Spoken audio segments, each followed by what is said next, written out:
मुंबई महानगरपालिकेसाठी प्रचाराची रणधुमाळी सुरू आहे। अगदी उद्धव ठाकरे असतील, राज ठाकरे असतील, त्याचबरोबर आदित्य ठाकरे असतील आणि अमित ठाकरे असतील, सगळं ठाकरे कुटुंब जे आहेत ते प्रचारामध्ये आहे। आणि आपल्यासोबत आता ह्यावर बोलण्यासाठी आपल्यासोबत आहेत अमितजी ठाकरे। खरं तर प्रचाराची रणधुमाळी सुरू आहे, काय रणनीती आहे प्रचाराची एकूणच? नाही, आमची रणनीती सेम असते की आम्ही घरोघरी जातो, लोकांना भेटतो, लोकांच्या समस्या समजून घेतो। आणि मला वाटतं की हे तर आहेच, पण दोन भाऊ एकत्र आल्यामुळे ज्या प्रकारचा उत्साह आहे, ज्या प्रकारे मुंबईकर किंवा महाराष्ट्र एकवटलं आहे, हे मला वाटतं आम्हाला अपेक्षा नव्हती असं एकवटलं आहे। त्याच्यामुळे खूप उत्तम प्रतिसाद आहे। खरं तर आपण बघतोय की 2 दिवसापासून तुम्ही प्रचारामध्ये हातामध्ये गाडीची स्टेअरिंग स्वतः घेतलेली आहे, नेमकं काय? नाही, मी दौऱ्यात पण गाडी स्वतः चालवतो, त्याच्यामुळे मला चालवायला आवडतं। एकंदरीतच पाहायला गेलं तर मुंबई महानगरपालिका विरोधकाकडून टीका केली ती महाराष्ट्रापासून मुंबई जोपर्यंत चंद्रसूर्य आहे तोपर्यंत महाराष्ट्रापासून मुंबई कोणी तोडू शकणार नाही असं विरोधकाकडून म्हटलं जातं। काय काय मला जोपर्यंत चंद्रसूर्य साक्षीला आहे तोपर्यंत मुंबई जी आहे ते महाराष्ट्रातून तुटली जाणार नाही असं विरोधकाकडून म्हटलं जातं। विरोधकांकडनं सतत आजच्या मुलाखतीत देवेंद्र फडणवीस म्हणाले जोपर्यंत चंद्रसूर्य आहे तोपर्यंत मला वाटतं की आता ज्या प्रकारे ह्यांचे निवडणुका आणि राजकारण चालू आहे, माझ्या आयुष्यातली बघितलेली ही मी सर्वात घाणेरडी निवडणूक आहे। जिकडे 5-5 कोटी देऊन तुम्ही उमेदवारी अर्ज मागे घ्यायला लावताय, किंवा उमेदवारी अर्ज नाही मागे घेतला तर खून करताय, किंवा तुम्ही दुबार मतदार आणताय, त्याच्यामुळे खूप भयानक परिस्थितीत नेऊन ठेवला तुम्ही महाराष्ट्र। आणि मला वाटतं आता कुठेतरी जनतेला तो जनतेचा आक्रोश मला वाटतं कुठेतरी 15 तारखेला निवडणुकीत बाहेर निघणार आहे। खरं तर 11 तारखेला शिवतीर्थावरती ठाकरेंची तोफ धडणार आहे। हो, नाही, मी पण खूप उत्सुक आहे त्या दिवसासाठी। आणि मी एक महाराष्ट्र सैनिक म्हणून जाणार आहे बघायला। मनापासून मी वाट बघतो त्या दिवसाची, कारण एवढ्या वर्षांनी दोन्ही भाऊ शिवतीर्थावर एकत्र येतात। खरं तर सोलापूरच्या घटनेवर तुम्ही मुख्यमंत्री देवेंद्र फडणवीस यांना एक पत्र लिहिलेलं आहे, त्या पत्राचा रिप्लाय काय? एकच मिनटं, मला बोलता नाही येत। हां, सोलापूरच्या घटनेवरती तुम्ही देवेंद्र फडणवीस यांना पत्र लिहिलेलं आहे। अगोदर तुम्ही त्यांना भेटीची वेळ मागितली होती, वेळ मिळाली नाही, वेळ मिळाल्यानंतर तुम्ही पत्र लिहिलेलं आहे आता प्रत्यक्षात। नाही, कारण वेळ मिळाली नाही। मी आता एक भीषण आपली एक खूप घाणेरडी घटना झाली तिकडे।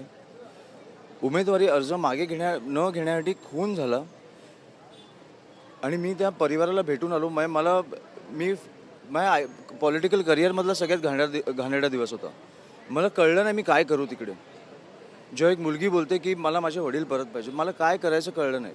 आणि म्हणून मला वाटलं की प्रचार सोडून मी 2 दिवस फडणवीस साहेबांची वेळ घ्यायचा प्रयत्न करतोय। आमचे लोक फोडून त्यांना भेटायची त्यांना वेळ आहे, पण मला भेटायला वेळ नाही आहे। मी त्यांना आय थिंक त्यांच्या टीमला कॉन्टॅक्ट करून मी बोललो की प्रचारात कुठेही असतील मी येऊन भेटीन, मला हे काही मुद्दे मांडायचे आहेत। कारण निवडणुका किंवा राजकारण आपण ह्या स्तराला नेऊन नाही ठेवू शकत। कुठेतरी आपलं राज्य सुधारलं पाहिजे। देशाला आपण प्रबोधन करणारं आपलं राज्य आहे, त्याच्यामुळे आपण कुठेतरी ह्या स्तराला नाही नेऊन ठेवलं पाहिजे। आणि म्हणून मी भेटण्याचा प्रयत्न केला त्यांना, पण ती भेट न मिळाल्यामुळे मला पत्र लिहायला लागलं। आता मला वाटतं की निवडणुका झाल्यानंतर त्यांचा प्रचार संपल्यानंतर त्यांना वेळ मिळेल तेव्हा मी त्यांना जाऊन भेटीनच, पण ह्या पत्राला कुठेतरी त्यांनी गांभीर्याने घ्यावं। एक शेवटचा प्रश्न करलो, काल तुम्ही वार्ड क्रमांक 4 बोलताना म्हणजे धडकी भरलेली आहे, नेमकी ती धडकी भरली कुणाला, काय होता नेमकं वाक्यरचना ती? सत्ताधाऱ्यांना, कारण तेच बोलतात ना की 2 भाऊ एकत्र आल्यावर काही फरक नाही पडणार। मग दिवस रात्र त्या 2 भावांबद्दल का बोलताय तुम्ही? कारण तुम्हाला माहिती आहे कुठेतरी लोक त्यांच्या बाजूने उभी आहेत, त्या 2 भावांच्या। उद्धव साहेब आणि राजसाहेब एकत्र आल्यावर मी बोललो तसं मुंबई आणि महाराष्ट्र एकवटलंय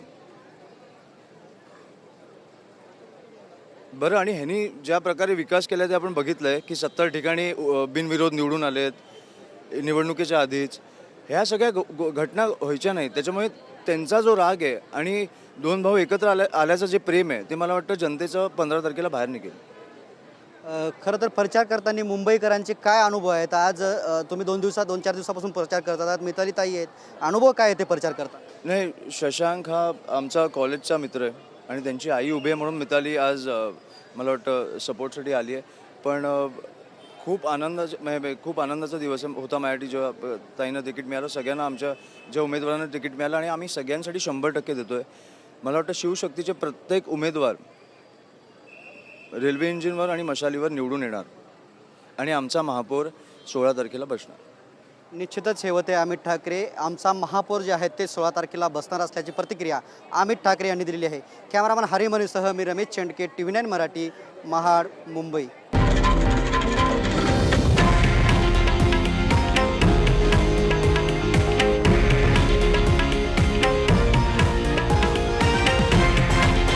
हे आहे देशातील नंबर 1 न्यूज नेटवर्क आणि आपण पाहत आहात TV9 मराठी, एकमेव.